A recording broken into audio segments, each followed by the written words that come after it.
Please subscribe channel and press bell icon. जंगल में एक शेर रहता था। उसके 4 सेवक थे, चील, भेड़िया, लोमड़ी और चीता।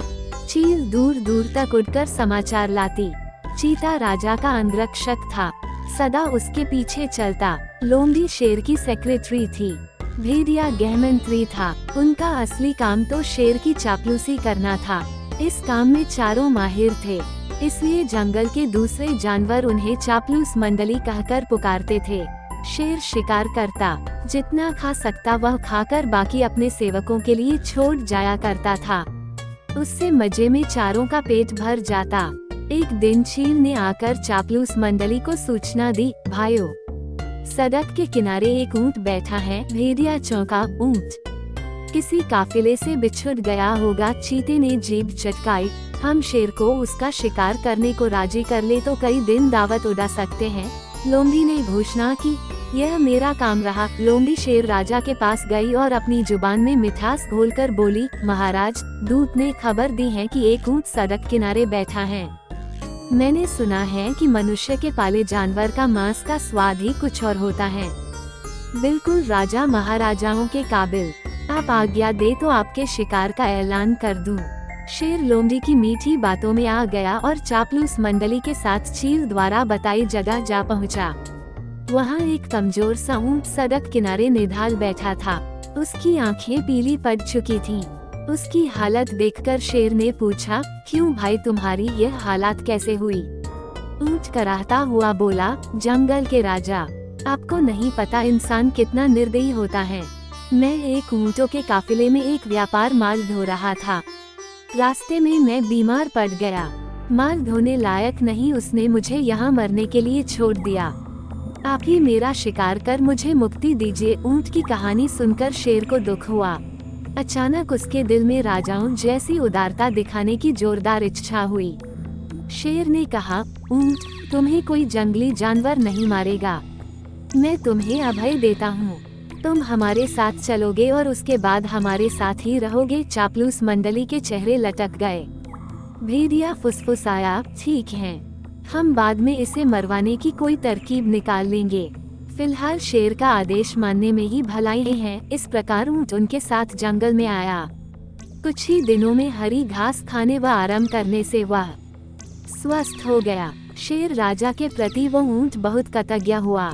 शेर को भी ऊंट का निस्वार्थ प्रेम और भोलापन भाने लगा।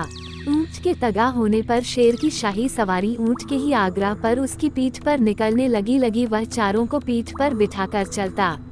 एक दिन चापलूस मंडली के आग्रह पर शेर ने हाथी पर हमला कर दिया। दुर्भाग्य से हाथी पागल निकला।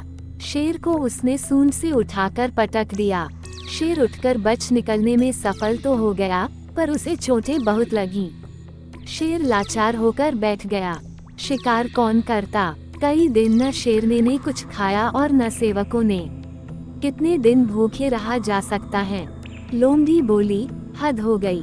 हमारे पास एक मोटा ताजा ऊंट है और हम भूखे मर रहे हैं। चीते ने ठंडी सांस भरी, क्या करें? शेर ने उसे अभयदान जो दे रखा है, देखो तो ऊंट की पीठ का कुबड़ कितना बड़ा हो गया है। चर्बी ही चर्बी भरी है इसमें। भेड़िए के मुंह से लार टपकने लगी।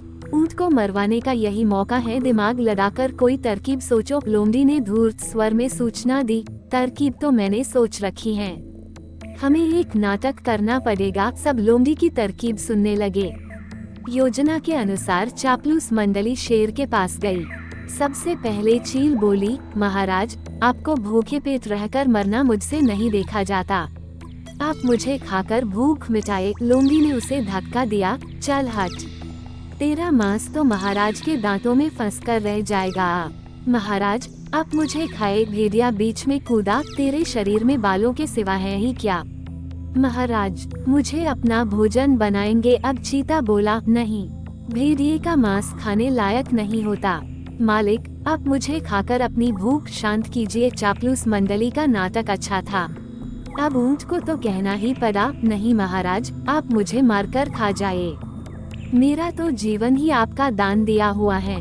मेरे रहते आप भूखों मरें, यह नहीं होगा। चापलूस मंडली तो यही चाहती थी।